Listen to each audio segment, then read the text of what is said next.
우리 인생은 여러 상처를 경험합니다. 기억 속의 상처, 관계 속의 상처, 또 트라우마라고 부르는 이 마음의 상처, 이런 상처들이 있습니다. 이스라엘 민족에게도 깊은 상처가 있었습니다. 바벨론의 포로가 돼서 잡혀가서 70년 동안 말할 수 없는 고통을 당했던 그런 상처가 있었습니다. 우리 한국 민족도 36년 동안 당했던 그 깊은 상처가 있었기에 이스라엘 민족의 이 상처를 누구보다 잘 이해할 수 있습니다. 주님은 오늘 우리의 상처에 대하여 말씀하기를 원하십니다. 어떤 상처는 세월 가도 전혀 아물어 붙지 않는 상처도 있습니다. 여전히 골마가는 상처가 있습니다. 그래서 건드리면 깜짝깜짝 놀라는 그런 상처가 있습니다.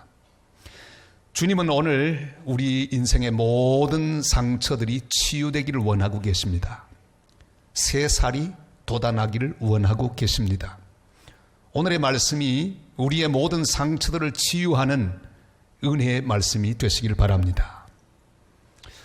주님은 우리 인생들이 당하는 모든 종류의 고통과 상처들에 대하여 이렇게 말씀하십니다. 내가 그랬다. 오늘 15절 말씀이 바로 그 말씀입니다. 같이 읽으실까요? 너는 어찌하여 네 상처 때문에 부러지느냐? 내 고통이 심하도다. 네 악행이 많고 네 죄가 허다함으로 내가 이 일을 너에게 행하였느니라. 내가 그랬다. 그 말씀입니다. 이스라엘의 바벨론 경험은 큰 상처였습니다. 그런데 그 상처에는 깊은 의미가 있습니다. 무의미한 상처가 아닙니다. 그냥 운이 나빠서 당했던 그런 상처가 아닙니다. 그들이 정치적으로 약했기 때문에 당한 고통이 아니었습니다. 그것은 모두 하나님의 계획 속에 있었습니다. 그들을 정결하게 하시고 새롭게 하시려던 하나님의 뜻이 있었습니다. 우상을 섬기고 하나님을 떠난 이스라엘 민족을 바로 잡으시려는 하나님의 뜻이 있었습니다. 우리 인생에서 경험하는 여러 종류의 고통을 가만히 묵상하면 크게 두 가지로 그 원인을 우리는 발견할 수 있습니다. 먼저는 고통을 통해 우리를 성장시키시는 하나님의 뜻을 발견합니다. 그리하여 다른 사람을 돕는 도구가 되게 하기 위한 하나님의 계획을 우리는 발견할 수 있습니다. 고린도후서 1장 14절을 보면 이렇게 말씀하죠. 다 같이요. 우리의 모든 환난 중에서 우리를 위로하사 우리로 하여금 하나님께 받는 위로로서 모든 환난 중에 있는 자들을 능히 위로하게 하시는 이시로다. 아멘. 바울은 여러 종류의 고통을 당했습니다. 바울에게 임한 이 모든 고통은 그 고통을 통해서 다른 사람을 위로하게 하시려는 하나님의 신비한 배려였음을 우리는 이해합니다. 울어보지 않은 사람이 어찌 우는 사람의 마음을 알겠습니까? 배고파 보지 않은 사람이 어찌 배고픈 사람의 마음을 알 수 있겠습니까? 주님은 우리의 상처 가운데서 우리를 위로하십니다. 고통 중에서 우리는 주님이 주시는 위로를 경험하게 됩니다. 그럼 그때 받은 그 위로를 가지고 또 다른 사람, 상처받는 사람, 울고 있는 사람, 배고픈 사람들을 위로하게 되는 귀한 은혜를 우리는 경험하게 됩니다. 감사함으로 받으면 버릴 것 하나도 없습니다. 모든 고통은 하나님의 뜻을 이루는 아주 소중한 도구가 됩니다. 고통을 감사하고 고통에 대하여 우리 하나님의 거룩한 은혜의 도구가 된다는 사실을 기억하고 오히려 고통을 통해 성장하는 하나님의 사람들이 되실 수 있기를 바랍니다. 주님이 우리 인생에게 주시는 그 고통에 또 한 가지 목적이 있습니다. 그것은 우리를 깨끗하게 하고 우리를 온전하게 하여 바로 세우기 위함입니다. 야곱에게도 그런 고통이 임했습니다. 예를 들면 외삼촌 라반에게 속고 또 속았습니다. 그냥 속은 게 아닙니다. 이렇게 사기를 당하는 것은 야곱 속에 있는 사기성을 온전하게 하기 위한 하나님의 계획이었습니다. 외삼촌에게 속으면서 무슨 생각했을까요? 그렇지. 저건 외삼촌의 문제가 아니라 내 문제다. 그는 점점 자기 자신을 바라볼 수 있는 그런 능력이 생겼습니다. 다윗에게도 많은 고통이 임했습니다. 자기 아들 압살롬이 반역해서 피난을 했던 그런 고통을 경험했습니다. 그의 삶의 그릇을 정결하게 하시려는 우리 하나님의 계획이었음을 그는 알았습니다. 고통 중에 있는 성도들이 들어야 할 음성은 바로 이것입니다. 주님 말씀하십니다. 내가 그랬다. 이 고통을 통해 너의 죄를 잘라내고 있다.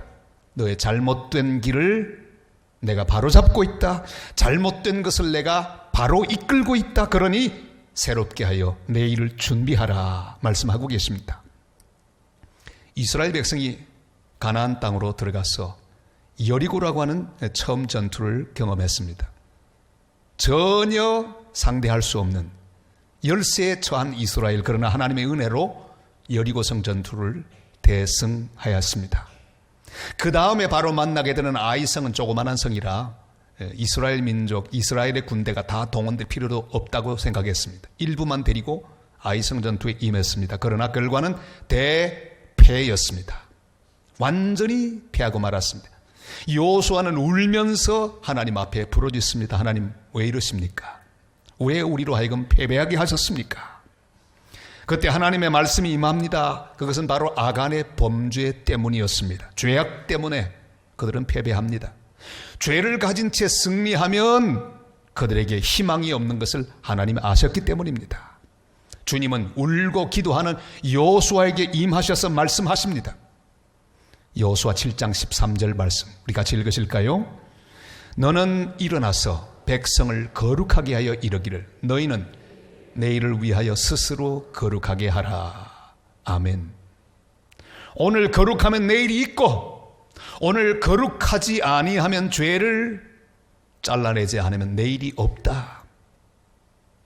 죄를 가진 채 맞이하는 내일은 내일이 아니라 주님 분명히 말씀하고 계십니다.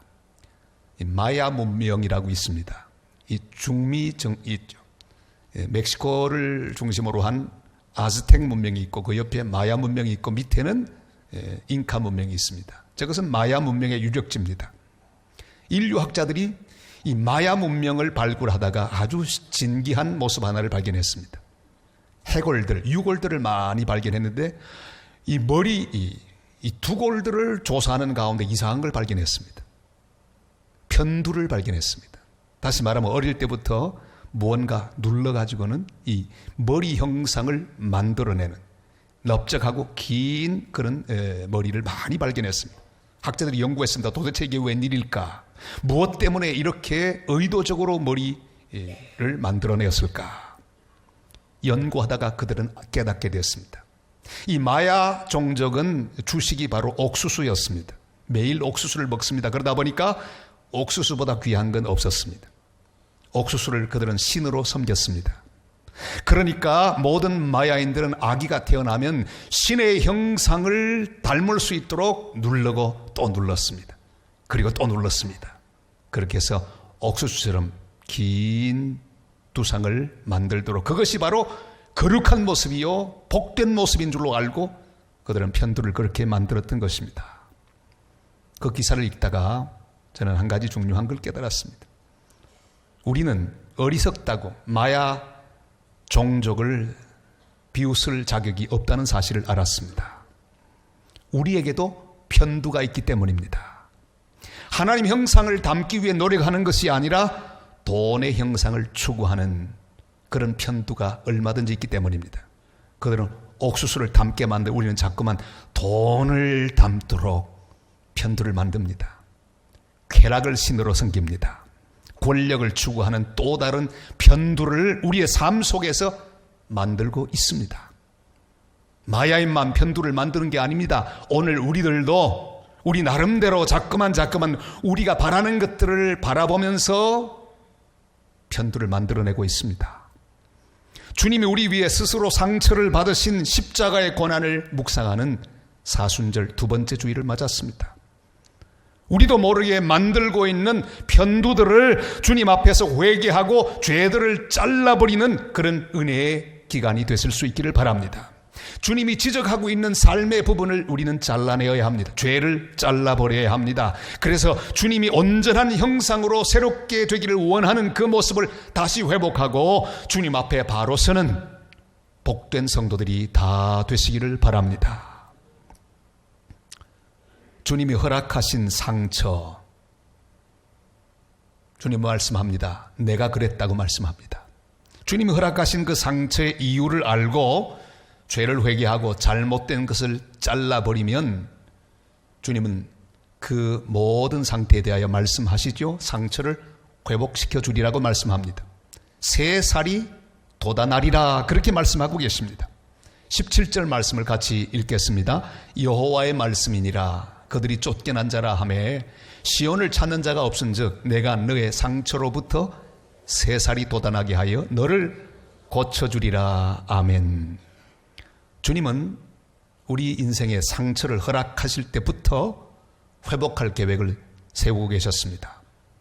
주님 원래 마음은 우리에게 상처를 주는 것이 아니었습니다.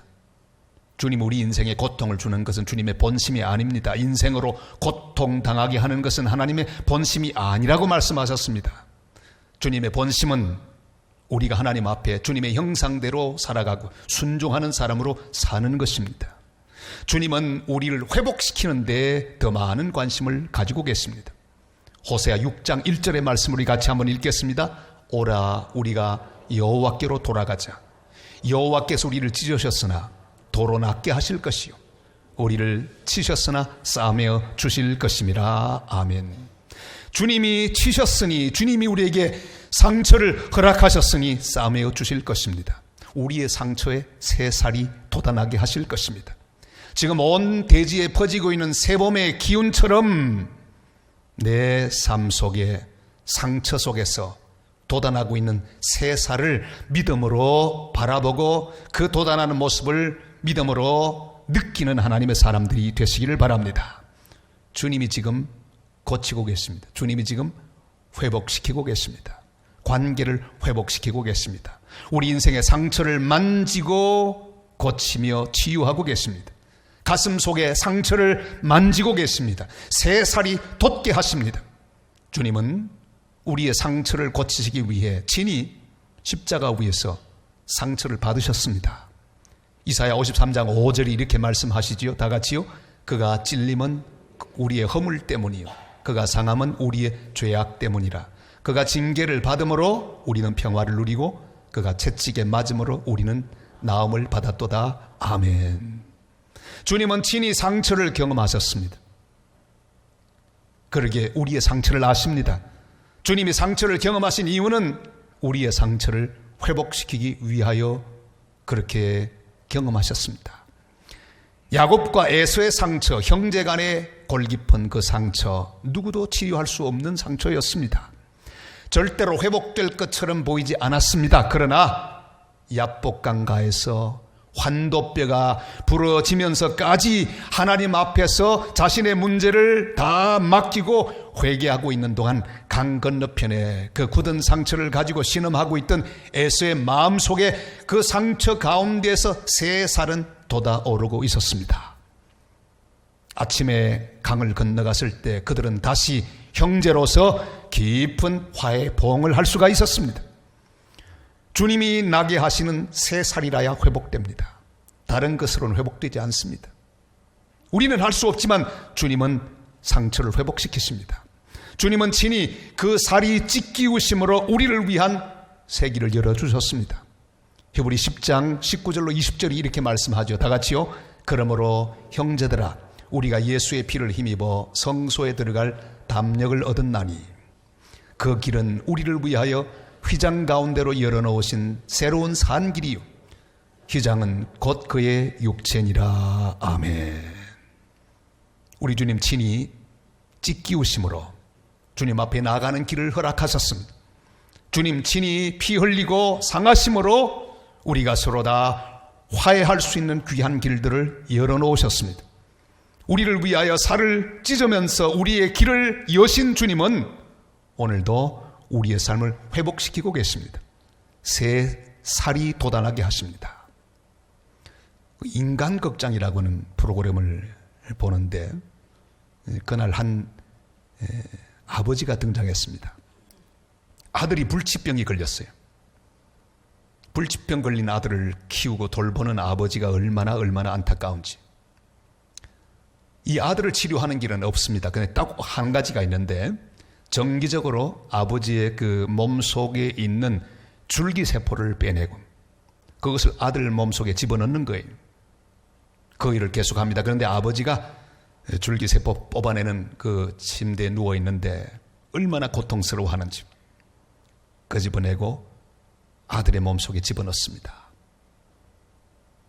그 모습을 이렇게 보는데 바로 그 아버지의 모습 속에 우리 주님의 모습이 이렇게 오버랩되어 왔습니다. 우리 주님이 하신 일이 바로 그 일이거든요. 주님은 우리의 죄를 위하여 찢기셨습니다. 살이 찢기우셨습니다. 그리고 피를 흘려주셨습니다. 그 살과 피 확실하게 우리를 치료하는 능력이 되셨습니다.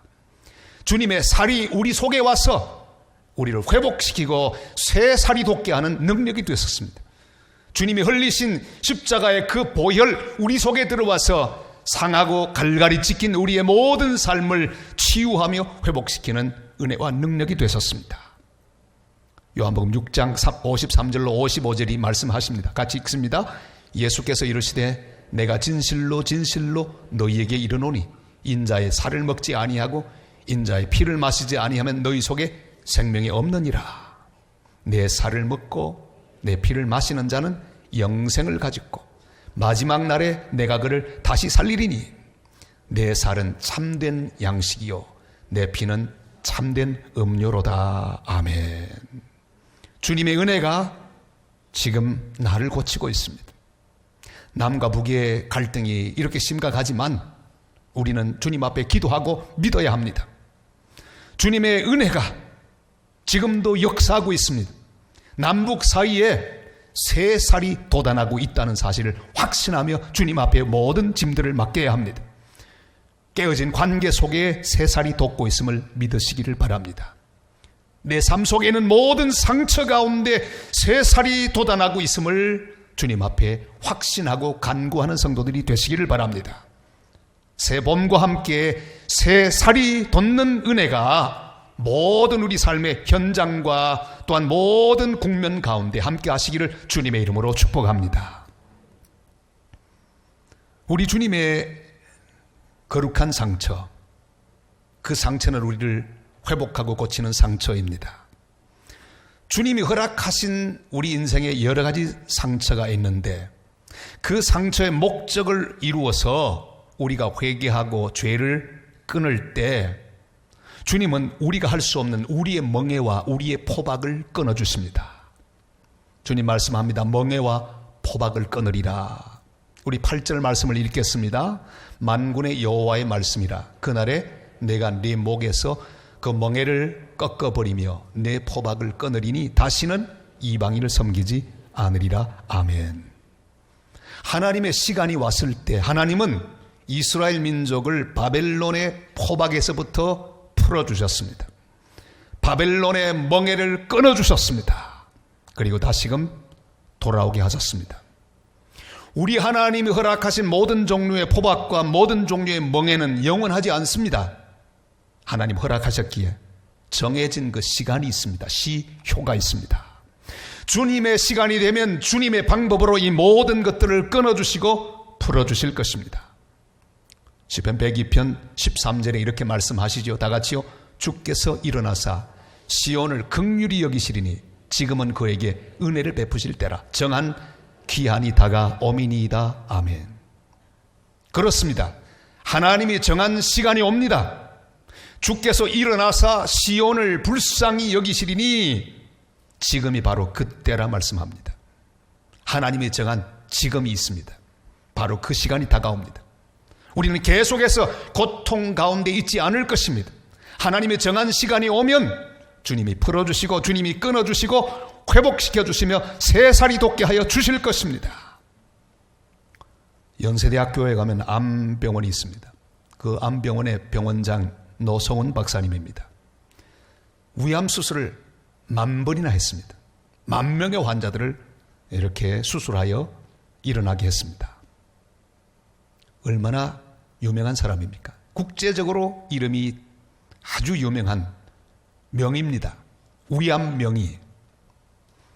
근데 최근에 암이 발견됐습니다. 바로 그의 이 후두의 암이 후두암 2기가 되었습니다. 여러분, 10,000번이나 수술했던 그 사람에게 이 후두암이 생겼습니다. 그 상태로 지금 또 환자를 치료하고 있습니다. 이것이 인간입니다. 우리는 모두 하나님의 은혜가 필요합니다. 우리가 어떤 자리에 있든지, 얼마를 가졌든지, 어떤 능력이 있든지 우리는 다 하나님 앞에 은혜가 필요한 존재들입니다. 주님께서 풀어주셔야 합니다. 주님께서 끊어주셔야 합니다. 우리 생명은 하나님에게 달렸습니다. 지금 나를 얽어매고 있는 멍에는 무엇입니까? 나를 누르고 있는 포박은 무엇입니까? 주님께서 끊어주신다고 약속하십니다. 주님은 내가 끊을 수 없는 것을 끊으시고 내가 풀 수 없는 것을 풀어주시는 은혜의 주님이십니다. 주님은 내가 회복시킬 수 없는 모든 관계들도 회복시켜 주실 것입니다. 그러나 내가 할 수 있는 건 내가 해야 합니다. 무엇입니까? 나는 주님 앞에 죄를 자백하고 회개하며 끊을 수 있습니다. 내가 주님 앞에 순종할 수 있습니다. 교만을 끊어버리십시다. 욕심을 끊어버리십시다. 주님 앞에 절대로 보여서는 아니 되는 모든 종류의 죄악들을 믿음으로 잘라버리는 하나님의 사람들이 되시기를 바랍니다. 지금 미국의 대통령 선거가 진행되고 있습니다. 여러 대통령들 우리 기억 속에 있습니다. 그 한 대통령, 지금은 그 부인이 후보로 지금 나와 있지만 바로 이분을 우리는 기억합니다. 별로 기억하고 싶지 않은 빌 클린턴 대통령. 저 때만 해도 괜찮았는데 이제는 많이 늙었더라고요. 근데 최근에 그런 말을 했습니다. 대통령이 백악관 시절을 회상하며 이런 말을 했습니다. 마치 나는 묘지 관리인과 같았습니다. 왜냐하면 거기 내 말을 듣는 사람은 아무도 없었기 때문입니다. 묘지 관리인, 다 죽은 시체들밖에 없으니 누가 듣겠습니까? 그 말을 듣는데 그의 심정이 이해가 되었습니다. 그러나 더 중요한 것을 그가 몰랐다는 사실을 알았습니다. 다른 사람이 말 안 듣는 게 중요한 게 아니라 자기가 하나님 말씀을 안 들었다고는 사실 그는 몰랐습니다. 여러분, 그게 더 큰 문제가 아니겠습니까? 상처는 하나님께서 우리를 괴롭히려고 허락하신 것이 아닙니다. 우리가 하나님 말을 듣고 순종하는 사람을 만들기 위하여 하나님 허락하셨습니다. 사랑하는 성도 여러분, 하나님을 묘지 관리인으로 만들지 마시기를 바랍니다. 예배는 드리고 있으면서, 신앙생활은 하고 있으면서 하나님 말씀은 듣지 않는 하나님을 묘지 관리인으로 만들지 마시기를 바랍니다. 주님의 마음을 알아서 우리가 잘라버릴 것을 잘라버려야 합니다. 회개할 것을 회개해야 합니다. 그러면 내가 자를 수 없는 건, 내가 풀 수 없는 모든 문제들은 주님이 하실 것입니다. 새살이 돋아나게 하실 것입니다. 우리의 멍에와 결박을 끊어주실 것입니다. 그리고 우리가 번성하고 존귀하게 하실 것입니다. 다시는 비참하여 지지 않을 것입니다. 19절이 이렇게 약속하지요. 다 같이 읽습니다. 그들에게서 감사하는 소리가 나오고 즐거워하는 자들의 소리가 나오리라. 내가 그들을 번성하게 하리니 그들의 수가 줄어들지 아니하겠고 내가 그들을 존귀하게 하리니 그들은 비천하여 지지 아니하리라. 아멘. 새봄이 왔습니다. 새움이 언 땅을 뚫고 올라오고 있습니다. 이와 같이 우리 모두의 상처 위에 은혜의 새살이 돋아나서 가정이 회복되고 관계가 회복되고 삶이 회복되고 우리의 육체가 회복되고 공동체가 회복되는 복된 은혜가 우리 모든 성도들 가운데 함께 하시기를 주님의 이름으로 축원합니다.